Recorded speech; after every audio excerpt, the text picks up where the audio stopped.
The notification came in at 9:14 in the morning, a fraud alert I almost ignored, until I saw the number. $36,000. Gone. 3 days before my birthday. I called the bank first, hands steady in a way that surprised me, already sensing this wasn't fraud at all. It wasn't a stranger who'd taken it.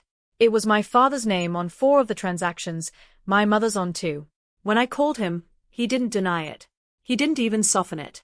The family needed it more, he said, like that settled something.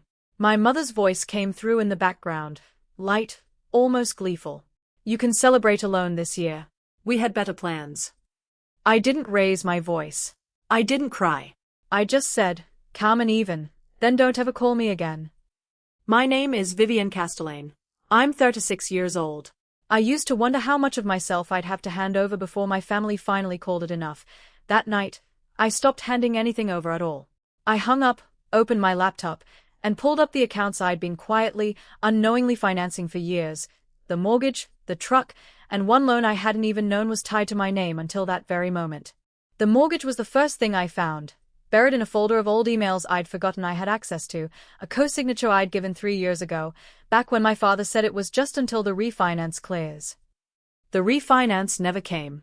Neither did a single conversation acknowledging I was still on the hook for it. The truck was worse. I hadn't co-signed that one. I'd been added as an authorized user on the loan without ever being told, my credit quietly propping up a payment history that wasn't mine to carry. And then there was the third account, the one I almost missed, tucked under my mother's name but backed, somehow, by mine. A personal loan. $18,000, taken out 8 months ago, no explanation attached, no receipts, nothing but a signature that looked enough like mine to make my stomach turn. I didn't confront anyone. I didn't need to anymore. I spent the next 4 hours on the phone with 3 separate institutions, calm and methodical, requesting removal, freezing what I could, flagging what I couldn't. Each representative said some version of the same thing, this is going to affect them significantly. I said the same thing back to each of them. I'm aware. By the next morning, the truck loan was suspended pending review. The mortgage co-signature removal was filed, though the bank warned it would take 60 to 90 days to fully process. The personal loan, the one with my forged-looking signature, I reported outright, opening a fraud investigation that would take considerably longer to unwind. My phone stayed silent for exactly 1 day. Then it wasn't. 14 calls from my father. 6 from my mother. 1 from my younger brother, Desmond, who I hadn't spoken to in months, his voicemail short and careful. Viv, whatever's going on, can you just call me back? I didn't call anyone back.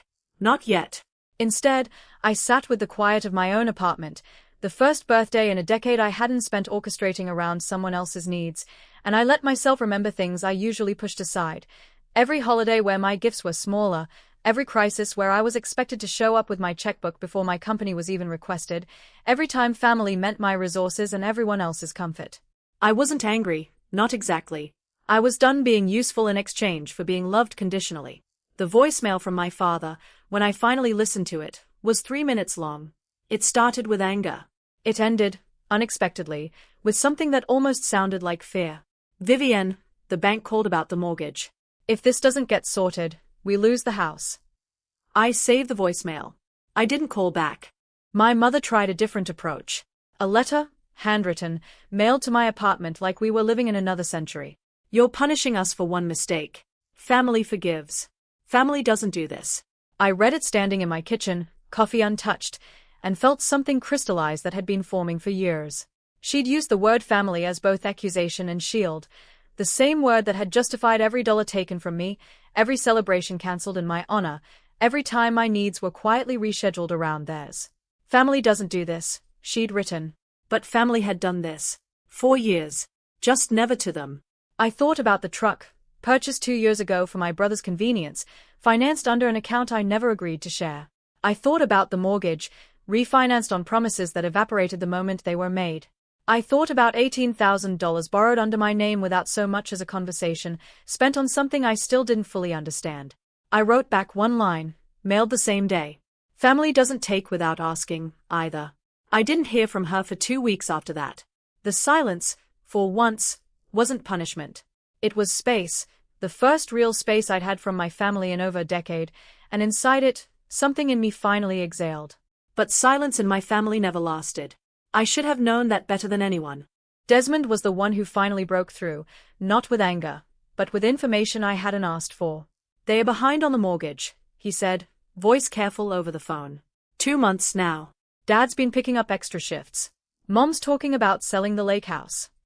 I let the silence stretch before answering. That's not really something I need to know anymore, Des. I know, he said. I think you should know the loan. The $18,000 one. It wasn't for an emergency, Viv. I already suspected as much, but hearing it confirmed still landed heavier than I expected. It was for the lake house renovation, he continued. The deck. Mom wanted it done before summer. A deck. My name, forged or borrowed or simply assumed, carrying $18,000 in debt.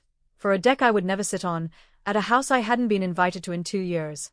Thank you for telling me, I said, and I meant it.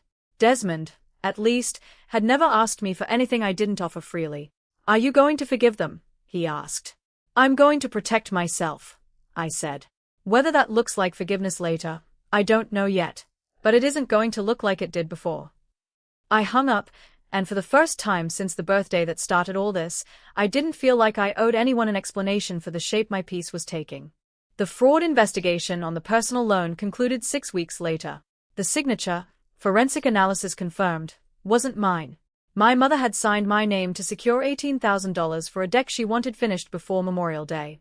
The bank moved quickly once the finding came back. The loan was voided against me, but that meant it reverted entirely to her, no shared burden, no quiet absorption on my part this time. Just consequence, landing exactly where it had always belonged before I started intercepting it for them.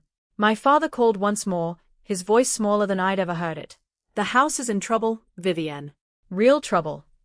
I know, I said. You could still help. One conversation with the bank, explaining the situation.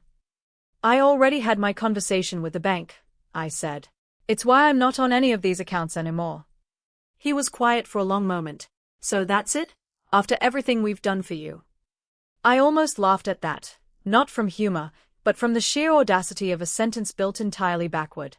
Everything you've done for me, I repeated slowly, cost me $36,000 and a birthday I spent alone. I think we're finally even. I ended the call gently, no slammed phone, no raised voice. Just the quiet, permanent click of a door I'd spent years propping open for people who'd never once held it for me. The house sold 4 months later, not seized, not foreclosed, but sold on their own terms before it came to that, a small mercy I hadn't engineered but didn't regret either. My parents moved into a rental across town, smaller, more honest in its proportions than the life they'd been financing on paper-thin credit and other people's names. I heard about it from Desmond, who'd become, gradually, the only steady line between me and the rest of them. He didn't ask me to reconcile. He just kept me informed, gently, without expectation. They are doing okay, he told me. Different, but okay. I believed him. I also noticed I didn't feel the old pull to fix it, to smooth it over, to quietly write a check the way I always had before. That instinct, the one that had cost me $36,000 and a decade of birthdays, had finally gone quiet. My own birthday came around again, a full year after the one that changed everything. I spent it exactly the way I chose. Dinner with 2 friends who'd shown up for me consistently, no family drama seated at the table, no invoice disguised as love. Halfway through dessert, my phone buzzed. A text from my mother, 3 words long. Happy birthday, Viv. No apology. No acknowledgement of the deck, the loan, the forged signature. Just an attempt, small and late, at something resembling normal. I read it twice, then set my phone face down, and stayed present in the life I'd finally built without them holding the pen. I didn't respond to the text that night. I responded 3 days later, on my own terms, in 4 words that felt true rather than performative. Thank you. I'm well. Not warm. Not cold. Just honest. The way I'd learned, slowly and at real cost, that honesty could exist without cruelty attached to it. My father and I speak now, rarely, mostly logistics, Desmond's engagement, a cousin's passing, the kind of family news that reaches everyone eventually. There's no reconciliation scene, no tearful understanding that undoes what happened. Some things, once broken clearly enough, simply become the new shape of a relationship rather than a wound waiting to heal. My credit rebuilt itself faster than I expected once it was finally mine alone to manage. I bought a small condo 18 months later, my name the only one on the deed, my signature the only one that mattered on any document attached to it. Sometimes I think about that birthday, the maxed card, my mother's laughter, my father's certainty that family meant unlimited access to what was mine. I don't think about it with rage anymore. I think about it as the moment I finally understood the difference between being loved and being useful. I chose usefulness for 35 years. I've chosen myself for one. It was enough to change everything.